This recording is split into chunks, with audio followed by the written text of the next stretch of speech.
You're listening to the Comic Crusaders Podcast. I am your host, Al Mega, CEO of Comic Crusaders and Undercover Capes. In this show, I'm sitting down with creators from all walks of life to talk about inspiration, process, the lessons they've learned, and a whole lot more.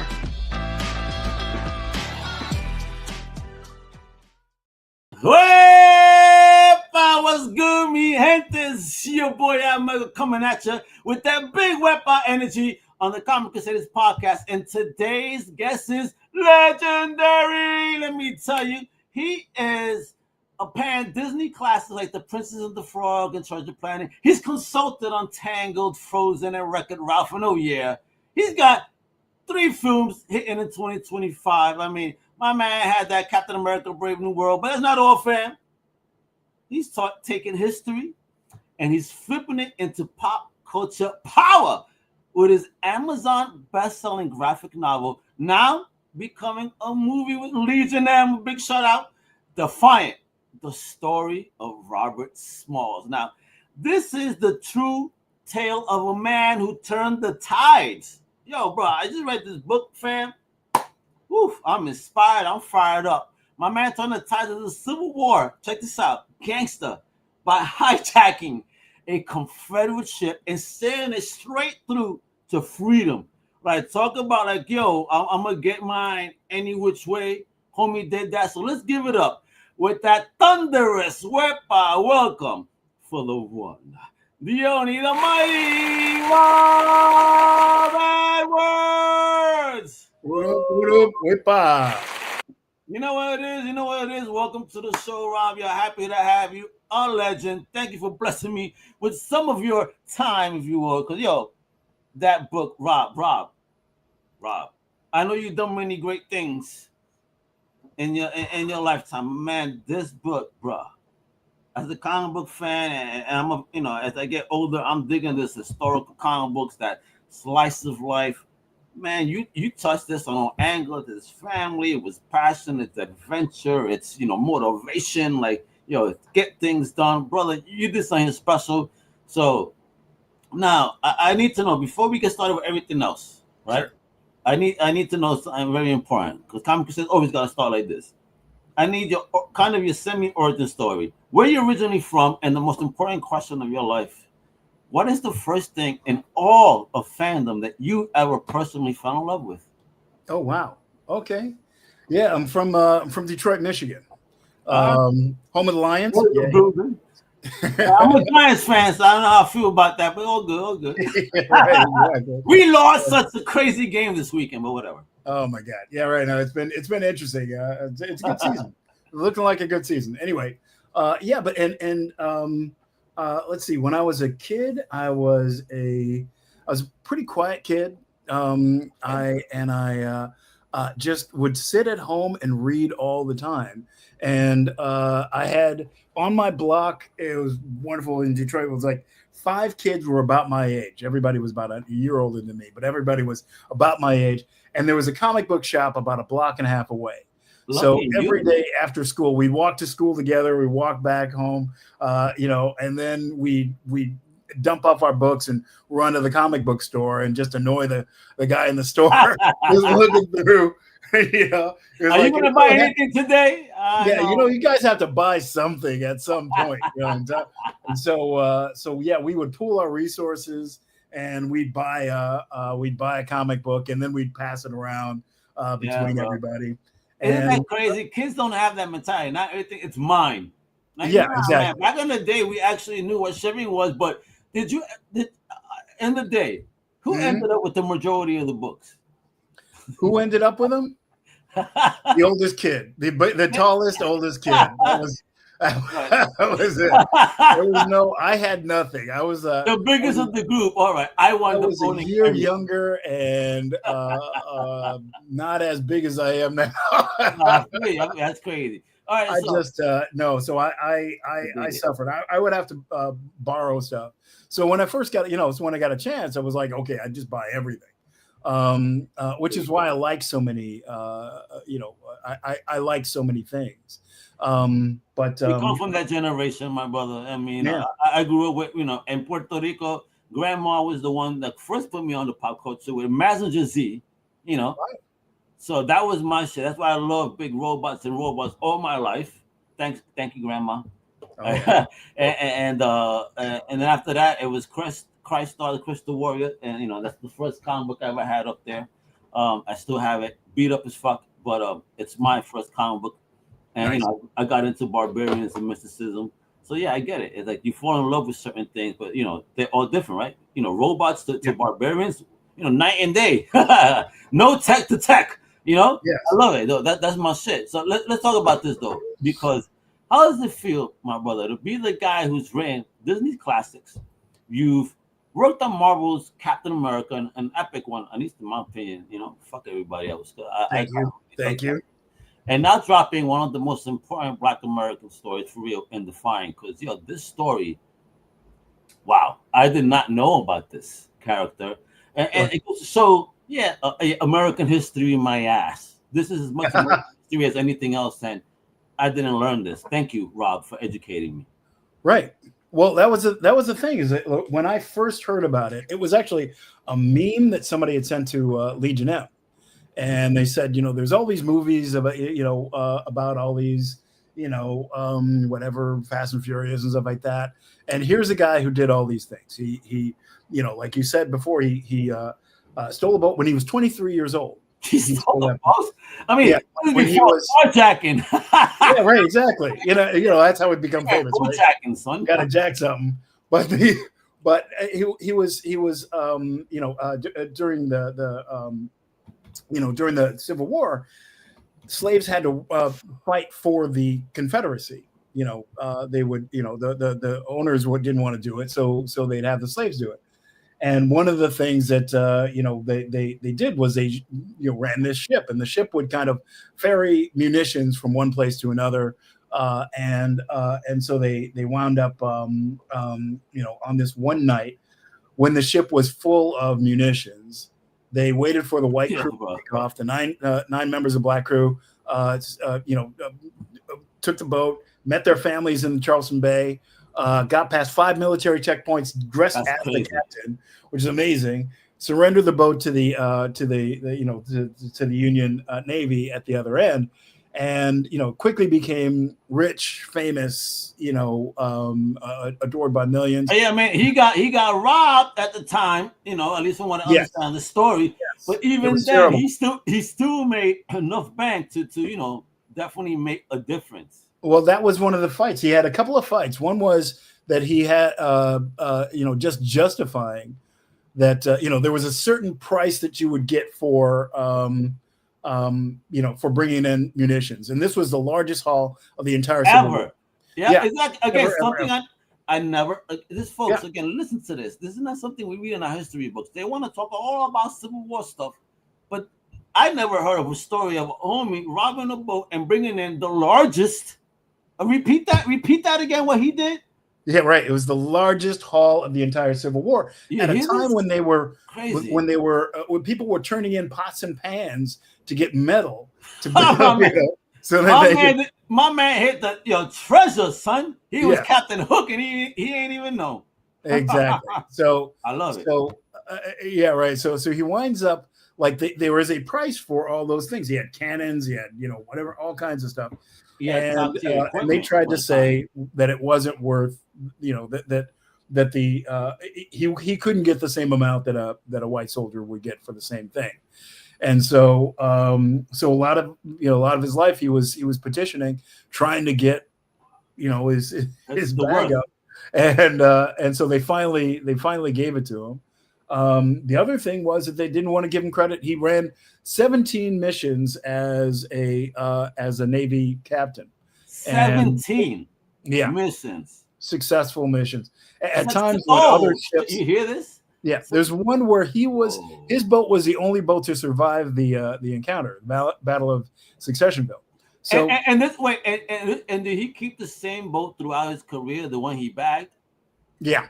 Yeah. Oh my God! Right. So through a back boat, he made legendary moves. Yes, exactly. Crazy. Exactly. He captained a couple of other ships, a couple of Ironsides and stuff like that. But the ship that he carried through was the planter. It was so well known that people would say, in other histories and stuff, people would talk about the day that they met Robert Smalls because, for the Union, like his boat would pull up and they'd be like, oh man, you're famous. So yeah, he had this great rep.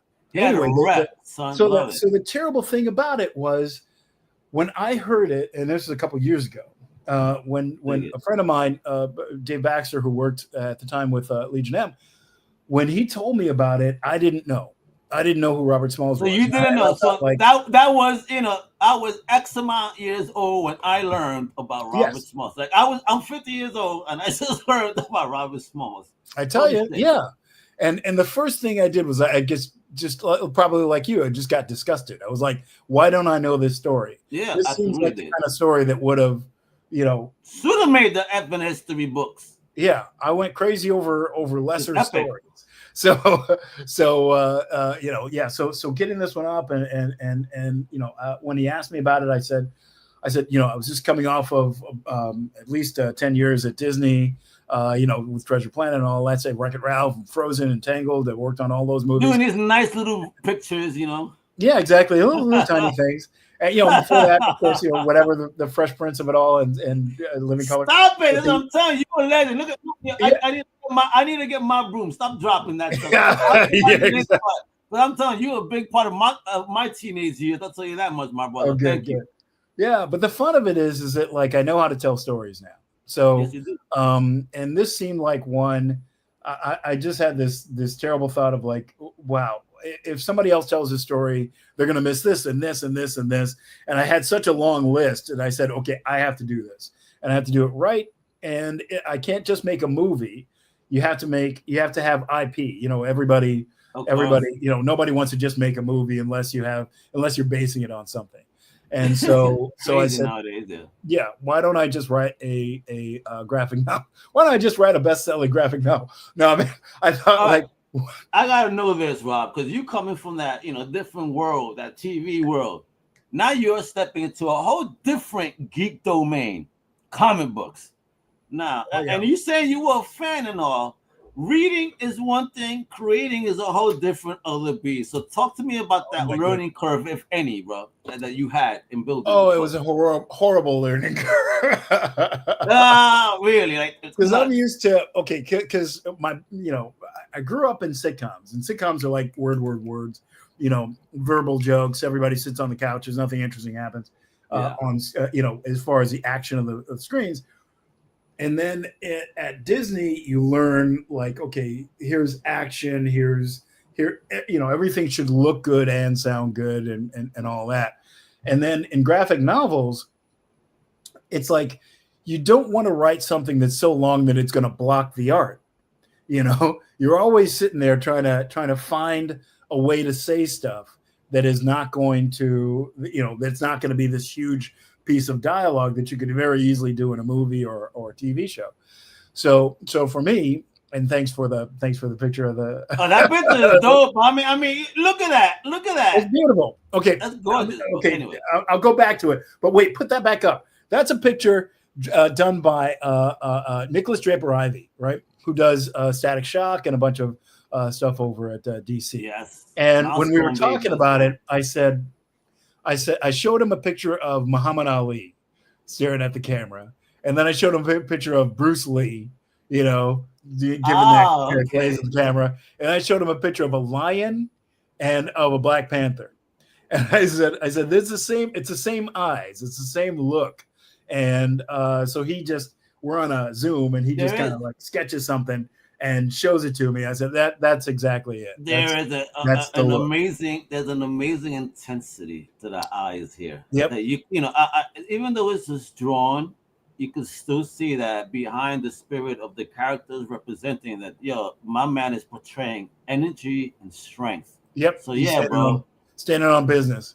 Yeah, bro. He's not gonna. You don't mess with that guy. Again, listen. Everybody talking about y'all carjack a car. Get out of here. My man did a boat. Come on now. That shit blows my mind. During the Civil War, save his family. Like, this is why I felt the story. It's a man about his family through hard struggle. I mean, all felt that, I think, and I'm growing up. I mean, looking at you, you're definitely a child of the 70s, 80s, right? You know what I mean? Yep. And you know, we went through some shit during that time. Oh yeah, but not as hard as they did.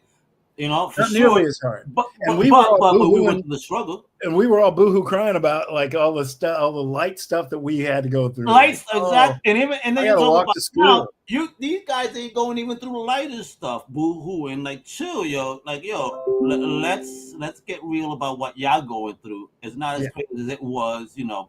Be happy at what we have as well. Let's obviously still fight for better, of course, you know, but listen, y'all don't have it as bad. Don't be boohooing as much because listen, we you know there was others that struggled so hard to get us where we at, and they don't expect us to be boohooing right now. Exactly, and that's what's the most inspirational for me, because I look at it like I have two boys. Oh, I saw this. I have two sons, and and I'm always thinking like, you know, what story can I tell them that will inspire them? And what better story than like, okay, here's a guy who came from worse situations than you. There are worse things to be than the son of a writer, you know, and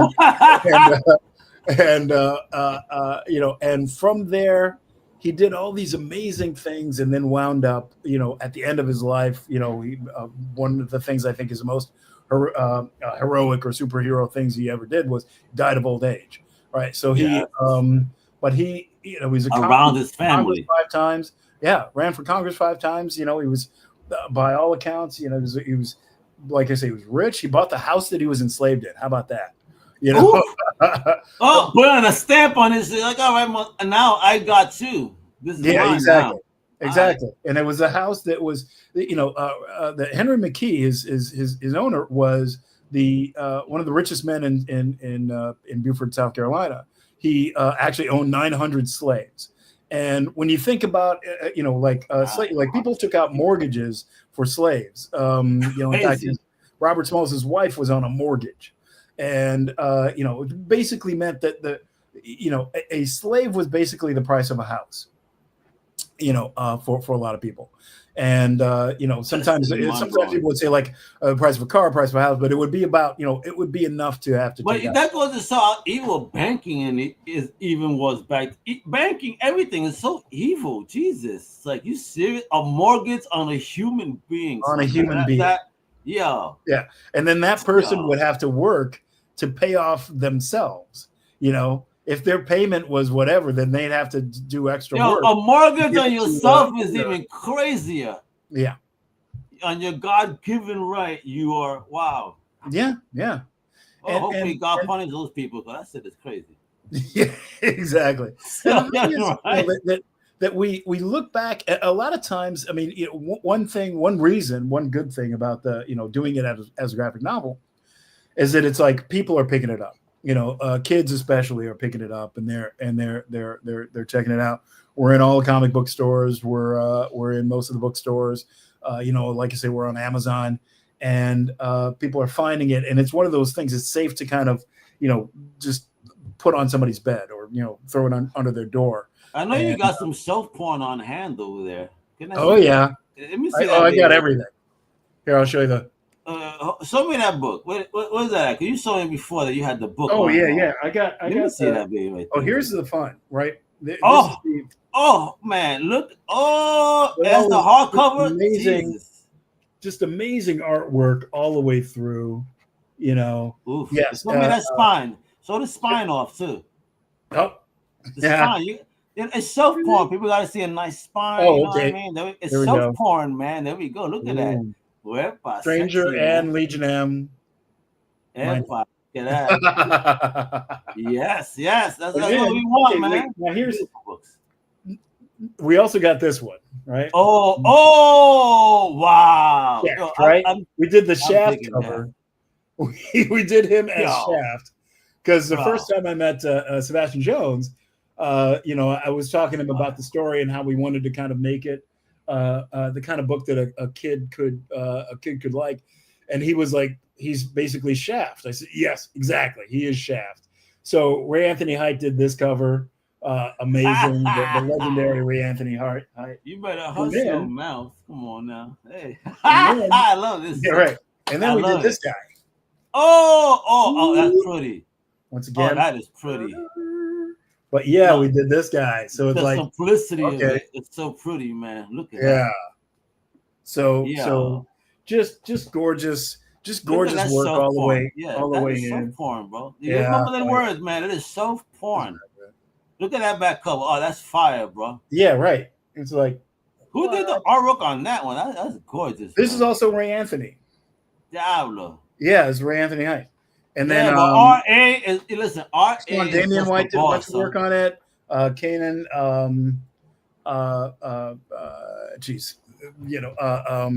what was it? Ray Anthony did covers, interior and all the way through. Like I say, Nicholas Draper Ivey did a bunch of fantastic stuff for us.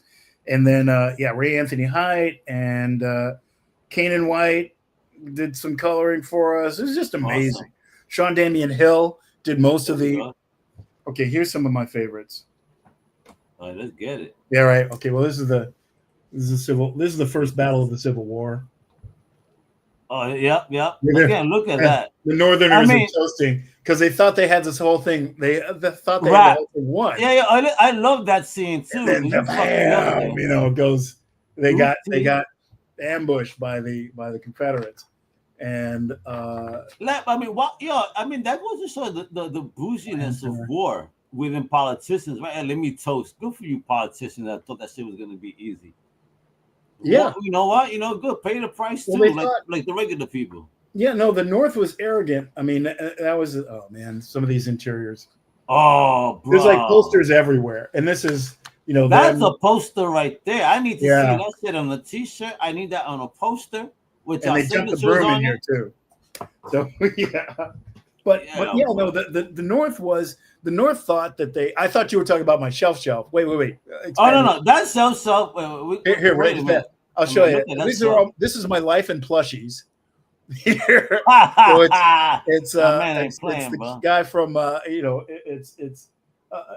it's Treasure Planet. So you got Silver, Amelia, and then you got past her. There's Tiana. And then there's Will Smith and Jazzy Jeff from Fresh Prince right there. And then Ben the Robot. I did a short film for Aflac, so that's that little duck. Oh, really? Little duck there. Oh, man, let me tell you, man. Red Hulk. To my man that did the voice, the OG voice. Wow. Yeah. Oh, for which one? For Aflac Duck. Oh, yeah. That was Gilbert Gottfried. Yeah, bro. Listen, when he passed, the day I found out, I literally shed a tear because I'm like, man, I grew up watching this man. He was, and my wife's like, "What's wrong with you?" I'm like, "Gilbert Gottfried." She goes, "You know how she said, the guy with the annoying voice." Yes, him. Yeah, I worked with him once. Isn't that funny, bro? He's the nicest guy, and he sounds nothing like. He didn't sound anything like that. I met him. Yeah, I go to. He was just like, "Hey, how you doing?" Yeah, great. Oh, you good? Good. You want me to stand here? Okay. 3, 2, 1. Action. Well, I'm gonna be a thing. Whatever. He would just do he would just act. He had that in the bag. It was great. Great. I met him in Massachusetts at Northeast Comic Con. Big shout out Gary Summers. Cool dude. He was just so humble, just chilling, meeting everybody, smiling, wonderful energy. I'm happy at least I got to see the man in real life. There's a lot of people that didn't get to meet. Like I always wanted to be Rodney Dangerfield because I'm from that old school. I would love to see him do his one-liner act. But don't you find that exciting? The people that are getting into comic books now, it's like Patton Oswalt is out there. And, Patton, you know what it is though? He worked hard because I remember the days he was pitching out, and the socials like, "Yo, give me a shot. Yo, I'm a fan. Just trust me." And he really is putting out some good stories. You got David Dasmalchian doing some dope shit too. Yep. You know what I mean? Elvira. She has an Elvira Harley Quinn team up, and I got to see her 2 weekends ago. And she's talking about like, "Yo, listen, anything Elvira in that book, that's me, because there ain't no way no one do Elvira but me." Yeah, so right. So I gotta talk to Jimmy Palmiotti and be like, "Yo, Papi," like, "Yo, she bossing you like that?" You know what I mean? Yeah, it's crazy, but it's fun. This is the business, you know what I mean? So talk to me, man. You read animated classics, right, that are full of fantasy. So how different and how similar was it to write something about a real life hero like Robert Smalls. Well, that's the thing, right? Is that it's the best thing I learned at Disney and Pixar, with those guys, because we were working when we did Princess and the Frog. We would go up to Emeryville all the time. So all those guys were helping us out. Brad Bird and Andrew Stanton and of course John Lasseter and Pete Docter. All those guys who were the big directors up at Pixar were helping us out. And what you learn is storytelling. That there's just rules to storytelling, telling a good story, telling a bad story, and just the way that they break great stories, the way great stories are told. And so when I approached this one, I said, does it have the elements of a great story? How is it, do you have a motivated protagonist, a guy who wants to make a better life for his family? Do you have a strong reason for him to do it? He thought that his youngest son was going to be sold off because his wife's owner was in financial trouble. So that, did he have, incredible odds to go against, right? The entire South, the entire Confederacy. You're killing me. But you were killing me when you were talking about the amount of jobs he had. And I know you also wrote for In Living Color back in the day, and it made me think about that sketch. Hey, man, how many jobs you got? I was because, man, my man was working jobs. Oh yeah. Well, I tell you, In Living Color was so much fun. Well, here's the thing, because Keenan, I think I was like the first writer hired on that show, and Keenan and I were sitting down saying, like, what we're gonna do this variety show. I think at least two of the Wayans brothers were on Saturday Night Live at one point or another, and and Saturday Night Live was, a bunch of white folk and one black person. There was always like one black person, maybe two now, whatever, maybe three. but it was always like, people were always way outnumbered. And so it was, this was supposed to be the reverse, that Jim Carrey was going to be, the white guy. He's the token. Yeah, exactly. I was going to go the other way. And we just started talking about, like, what are we going to do? What are we not going to do? And it was like, well, are we going to go after, Mike Tyson and Arsenio Hall and Reverend Farrakhan, and some of those, and it was funny. Like, if we don't, it's going to be, it's malpractice. We can't talk about how Saturday Night Live takes down the president every week, and then we're not going to touch, Muhammad Ali, Mike Tyson, or again, and great sketches, man. You have to, and it's that cathartic laughter. I mean, the first time we shot, usually, you shoot a sitcom or you shoot any kind of comedy, and people are like, oh, isn't that delightful? And when we ran, especially Wrath of Farrakhan, and Damon comes out, "No, my Nubian sisters," and whatever, and he does his thing. The audience literally exploded with laughter. It was like church laughter. They didn't even need the sign, right? Yeah, people were stomping their feet. People were high-fiving, were running up and down, running up and down the aisles. It was so much fun to just watch everybody just have that catharsis. And man, I tell you, I love my job. I just love my job. I love making people laugh. I love making people cry. And that's, so that's what that is like, In Living Color, Fresh Prince, finding these stories that people remember, years and years later. Oh, yeah, man. That's fun. I still remember the Buttmans. Man, they should make something on that. That was hilarious. Oh, yeah. Oh, yeah. What was it? Right. We had a Love Connection with Mike Tyson and Robin Givens. Back when Robin Givens and Mike Tyson were on the news a little too much. Oh my gosh! Yeah. Crazy times. Hey, man, good folks. If you guys don't know what we're talking about, please look this up. Your mind's gonna be blown. All right, so that's big news, obviously, because Legion M official known for, getting movies out there, right? And Yeah, you were exactly. talking. You kind of said this a little bit earlier. So they're crime being turned movies into a for movie, fans right? by fans. That's the fun Yep. of it. Is that they kind of champion these movies that are hard to get made traditionally, and this is definitely one. This will be the biggest movie the biggest. Yeah, well, it's a black movie in Hollywood, and I've seen a lot of kind of news from some high-profile black actors that their agents marked them down. Oh, why did you do that little film? Type shit, not Yeah. to mention names. I'm Oh, like, yeah. what the hell? Are you serious?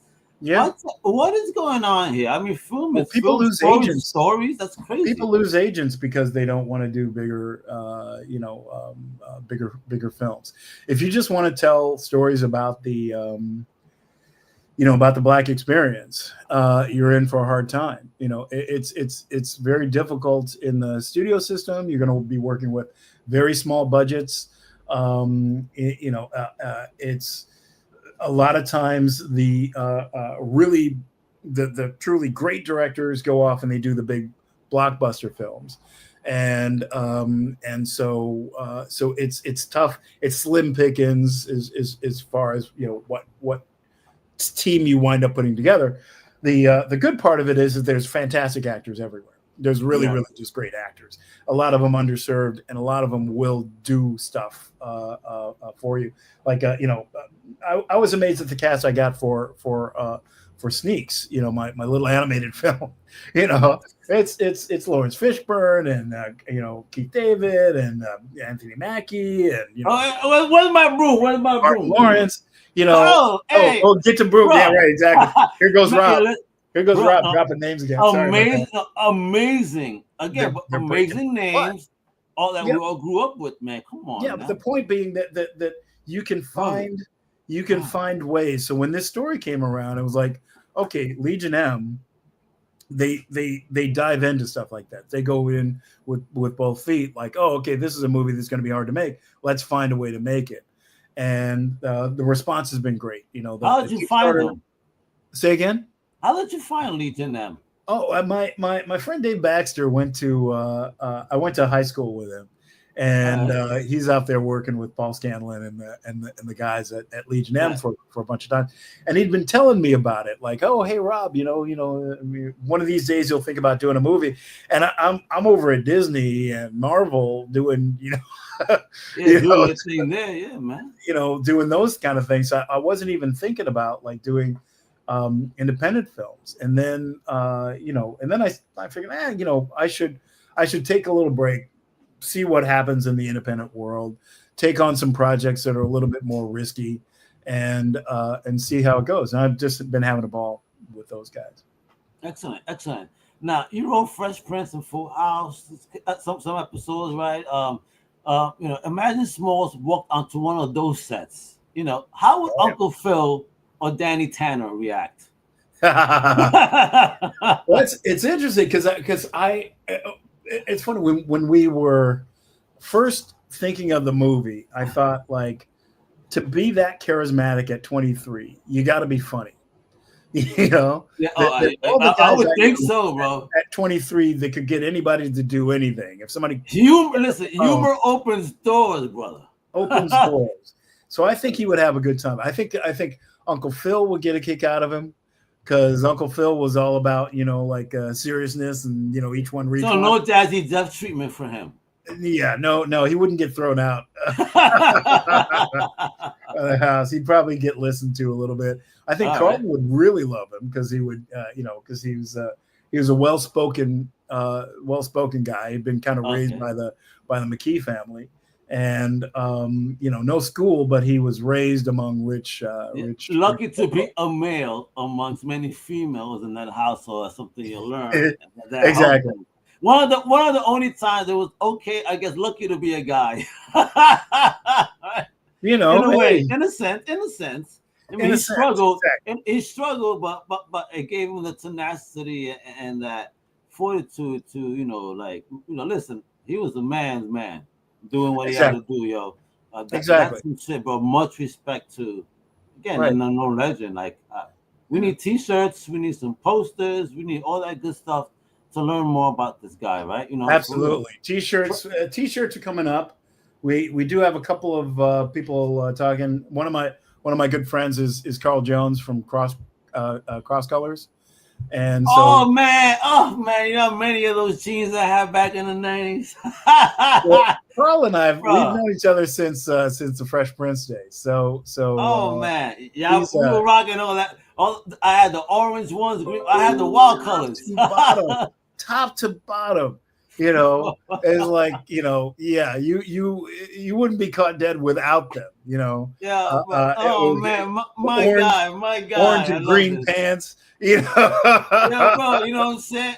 While not, but listen, we knew how to make it look fresh, so the backwards style, because the crisscross and cross colors is the backwards jeans, but they were buttoned up in the front. oh yeah. I love them shit. I don't give a fuck, bro. I want that. Now, let's talk about this, right? Because pop culture often celebrates the same old 3 to 4 figures historically, right?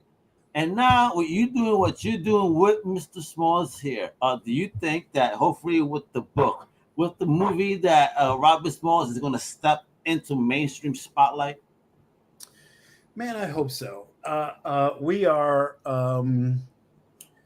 just, and I'll give you a scoop, that we have just signed a director to come onto the project. And we'll be announcing that soon, probably to the Legion M community first. So if you New York Comic Con, it's coming. What's going on? Well, we just were at Comic Con. We were hoping to announce it then. We didn't have it. Everything. We didn't have all the I's dotted and the T's crossed by then. But we're going to be back. I love Comic Con, man. I've been doing them consistently now for about 5 years. Excellent. Panels, the whole thing. You can always find me at Comic Con. I'm gonna see that this year. Then I hope. WonderCon, I'm there. Sometimes LA Comic Con, I'm there too. So yeah, you can always find us, and we'll be making the big, you know, whatever. By the time we get back to Comic Con for next year, we'll have an actor, we'll have all kinds of things, and that answers your question, which is, you know, we'll have an A-list director on it, you know, me, whatever I bring to it. And then a star, maybe 2 or 3 stars to talk about. And what I'm hoping is that people will engage in a way. People will, you know, they'll love the story. They'll see the people that want to be in it. We're already getting a lot of attention from donors, as far as like people who want to help us make the movie. Nice. It doesn't hurt that the Kickstarter campaign went through the roof. Yeah, baby. Yeah. Was that your first Kickstarter? That was my first Kickstarter. Oh, so, man, how did you learn how to navigate that? Was it fun? That was fun. That was fun. That was a lot of fun. I mean, you know, we did kind of like a little film, kind of selling it. You know, shout out to Renzo Podesta, who did some of the preliminary artwork for us. To sell it, and you know, Michael Boer Moore, who came out, you know, from South Carolina. He's the great grandson of Robert Smalls, so he came out. Yeah, I saw that. I mean, my man wrote in the book, and reading that and seeing the legacy, like, and like, whoa, like you have family involved in this storytelling. You really dug deep, man. Yeah. You know, and I don't want to get it right. You know. Yeah. I mean, there's all these movies that come out, and immediately after they come out, people say, well, that didn't happen. It didn't happen that way, or this was this, or whatever. And I said, okay, well, I'm a geek. I'm going to research the hell out of this thing. You know, there will not be a sentence said that I could not justify. There will not be an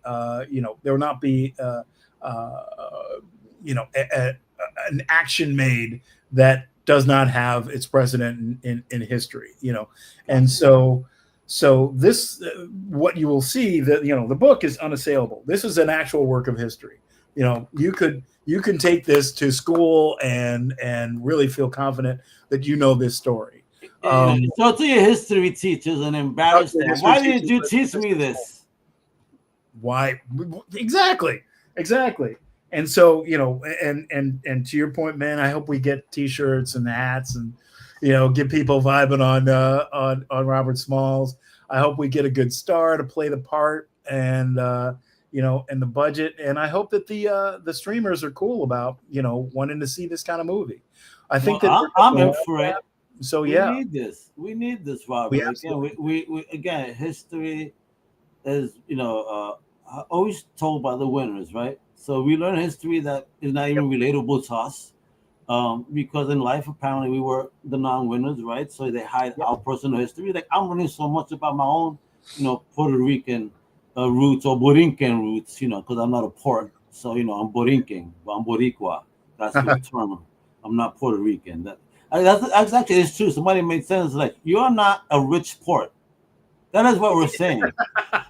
And like, you know what? You're absolutely effing fucking right. My whole life, I've been saying who I am. I'm Borinquen. Borinquen is the island. I'm Boricua. That's what I am. There you go. Yeah, I'm not a rich Port. Even though I wouldn't mind being rich, but I'm not a Port. I'm not open for business. You feel me? Yeah, but we need that connection. I think we need that connection to our past. We need to, that it gives you a little bit of I'm not a rich Port. You need that, and that's what this is.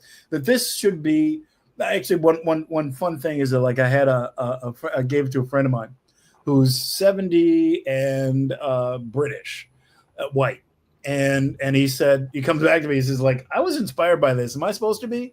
I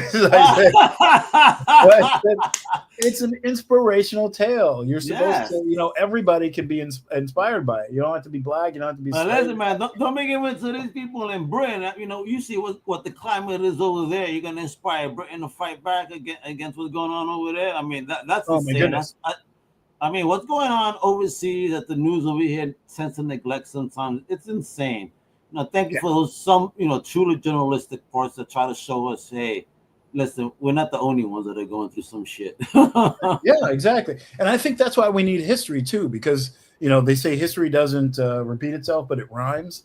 And I think that the things that we're going through, the fact that we're debating right now the 14th Amendment, which basically gave slaves citizenship. And we're using it to take away the citizenship of other people is amazing to me. We're having the same debates that they had back in the 1860s, and that we are, so many people are just taken off guard, like, oh my goodness, how did that happen? And what's going to happen next? I don't know. It's the same playbook. It's the same playbook from 1800s, on repeat, just using whatever modern things are available to them to use those as the tools. I get it. One for one, that dehumanize, and you just you deny people their citizenship. And like you said, it happens all over the world, right? It happens. It's happening all over the world. We'll just say it that way. I don't want. Yeah, but we dehumanize, and then we try to destroy, and everybody's taken off guard. And here's a story about a man who refused to be dehumanized or destroyed. Exactly. And so there is a guidebook for why, how this story should play itself out. We should all be inspired by it. Yes, absolutely agree. That's why I'm talking about it. Because be inspired, because we all have a little bit of Robert Smalls in all of us. To have that fire and get it done. That's 100. Again, please read the story. It got me fired up. I can't read, and I'm dying to read that afterward now. That's the only thing I got to read. But, man, what a story. And just the way that you told it, and to see a man surrounded by family in his story, to see that, you know what? That to me is success. At your old age, you're sitting around and you talking to your young family that you built. Yeah. How beautiful of a thing is that? That's legacy. Yes, exactly. That's what we all want. We all want to be sitting. We all have these dreams of, or at least I do, of like sitting with my grandkids and telling about, inspiring them with my amazing stories, or, hoping that they themselves will have amazing stories that they'll pass down. I often tell the story of my father and my grandfather to my kids. And, that's kind of the way it should be. I mean, black and brown people, we are a storytelling, we are storytelling diasporas, and yes, we are. We love to pass down a good story. We will sing about our people. We will, make quilts about our people. We will carve, things into. We will make fun of our very own people with some very funny, respectful stories. Like, a friend of mine, shitting on himself when we were at a club and walking home. That was hilarious. But that's a story for another day. Now, let me ask you. The title Defiant. This is my last two questions. I want to take too much more of your time. But the title Defiant is powerful. I love it, right? But was there ever another title that was running in your head, or was it always going to be this one? Well, what would you call it? See, I think that Defiance, to me, here's what it is that here's a guy who grew up in the backyard of a slave owner. He every day would look in the window, see a better life. And then he himself would go to his shack with his mom and that's how he grew up. But just kind of like, and I believe he would get like a hand-me-down clothes. He was well-dressed kid, well-spoken and all that stuff. But he was so far away from what, from a better world. And when they try to force him to be a typical slave or to be, like everybody else at that time, he defied. He said, "No, that's not going to be me. I am a free man in the body of a slave, and I need to make my inside right with my exterior. And if that means moving to the north, that means moving to the north." And then he moved there, and then by any means necessary. Before Malcolm X even said it, absolutely, whatever. And they had, one detail that was stunning to me was that they lined the deck of the planter with gunpowder, knowing that if the Confederates discovered them, they would be dragged through the streets like the Haitians were in the Haitian rebellion. Yeah. And so they said, okay, if we get caught, we're blowing the whole thing up. That's crazy. They went kamikaze before kamikaze in World War II. That's what I'm saying. My man was a pioneer, bro. Exactly. By any means necessary to the core. By any means necessary. So there you go. So you start there, and that should be, anybody can look at that and say, well, I may not have to work, be that extreme in order to succeed in life. But I have that as it can be, all things are possible, and if you, see it, believe it, achieve it, if that's your mindset, then off you go. We all have these dreams. I mean, that's basically what comic books are about, right? I see, Tony Stark making robots, and I'm like, oh, wow. Maybe I could be that smart. That would be kind of cool. Why not? Now we got Riri making robots and shit. Exactly. Riri's out there doing her thing. And if it's, Peter Parker made his way through, went through all the stuff I did. That's glory of Stan Lee and how he wrote those books. And that we, like that even in Captain America, a big part of it was, can I live up to Steve Rogers' legacy? And and in the end, the answer is hopefully yes, and you can take inspiration from that. And I think Sam actually can. I think Sam actually can live up to the legacy of Cap. Why not? I mean, listen, he been there with Cap for quite a minute, folks, in that legacy storytelling. So if anyone deserves that mantle, it's like Dick Grayson becoming Batman. If anyone else is gonna have the mantle next, it should be who, right? So. In this case, definitely Sam deserved it, and I think he did a kick his ass. Man, I love the movie. The Brave New World. I enjoyed the shit out of it. Again, I mean, I'm old school. I like my certain type of action, and that movie delivered for me on that. So I'm good with it. All right. Good. So finally, Rob. And we're gonna do it again. We're gonna do it again in the movie for Defiant. I'm already talking to the director. We're gonna have some fantastic action sequences in this thing. Yeah. Oh, excellent. Well, if you need any bodies laying on the ground, So let me ask you finally, Rob. What do you hope a kid in Brooklyn, Puerto Rico, South Carolina feels when they close Defiant for the first time, after they read it, and get through it, like what do you hope they feel? I hope they think. When I'm writing, I always think about my sons and the stories that I would read to them at bedtime and what they would get out of it. Like the first thing they would say after we close the book. And I hope that they would first have an appreciation for what we've been through as Black folk in this country, what other people are currently going through as minorities in this country, and then that they would look at it and say, all things are possible. I can, that if this guy could do this, if this guy could go from a point where he didn't even own himself at the beginning of his life and to a point where he moves into the house of the richest man in Beaufort, South Carolina, and is friends with Harriet Tubman and Frederick Douglass, and people have weddings in his house, and he does all of these amazing things, runs for Congress 5 times, survives a scandal, made up scandal, and then dies of old age in his bed surrounded by his family. Well, if he can go from there to there, then the sky's the limit for me. And so that's what I'm hoping, when people put on their T-shirts, on their Robert Smalls, cross that's what they should be thinking, is that they should be standing tall, knowing that Robert Smalls has been. Don't be playing with me. I need to get those cross-color shirts. I cannot wait to tell my business partner. He's gonna love this. Exactly. I love this. The cross-color tees back in the business. I love it, folks. That's what it is, man. We're talking to the amazing Rob Edwards, and this is what I need you guys to do. I need you guys to go to Legion M right now and grab Defiant.